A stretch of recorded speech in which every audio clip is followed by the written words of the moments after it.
ஆத்ம நமஸ்தே to all. இந்த tarot ரீடிங்கில் உங்கள் பர்சனுடைய கரண்ட் சிச்சுவேஷன் எப்படி இருக்குது, உங்கள் பர்சனுடைய மனசில் உங்களுக்கான காதல் கொஞ்சமாச்சும் இருக்கா? இப்போ நீங்கள் நோ கான்டாக்டில் இருக்கீங்க அப்படின்னா உங்கள் பர்சனுடைய மனசில் இப்போ என்ன ஓடிட்டுருக்கு, உங்ககிட்ட வந்து மன்னிப்பு கேட்பாங்களா, உங்ககிட்ட திரும்ப பேசுகிறதுக்கான முயற்சிகள் வந்து எடுக்கிறாங்களா இல்லையா, இதை பற்றியெல்லாம் டீட்டெயில்டாக இந்த ரீடிங்கில் தெரிஞ்சுக்க போகிறோம். இந்த கார்டு எனர்ஜி கூட கனெக்ட் ஆகிறதுக்காக உங்கள் பர்சனை மனசில் நினச்சிட்டு கமாண்டில் 333 இந்த ஏஞ்சல் நம்பரை டைப் பண்ணுங்கள். இந்த கார்டு எனர்ஜி கூட கனெக்ட் ஆகிருவீங்க. ஒரு வருத்தம் வந்து இருக்குது சரியா, உங்களுக்கு துரோகம் பண்ணிட்டோமே, உங்களை ஏமாற்றிட்டோமே அப்படின்னு ஒரு வருத்தம் வந்து அவங்களுக்கு இருக்குது.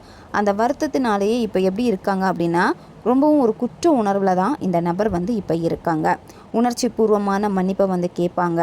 அந்த உணர்ச்சி பூர்வமான மன்னிப்பினாலேயே இந்த காதலில் ஒரு புதிய தொடக்கம் ஆரம்பமாக போகுது. நீங்கள் நினைக்கலாம் அவங்க ரொம்ப ஹாப்பியாக இருக்காங்க அப்படின்னு, அப்படி கிடையவே கிடையாது சரியா.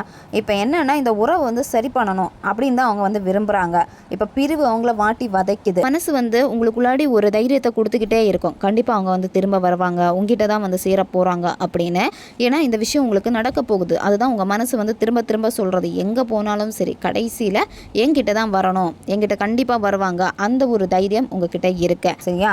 இந்த வாழ்க்கையில் வந்து இந்த மாதிரி இருந்தாலுமே மீண்டும் உங்களுக்கான ஒரு சுழற்சி வருது சரியா. அதிர்ஷ்ட சக்கரம் உங்களுக்காக தான் வருது.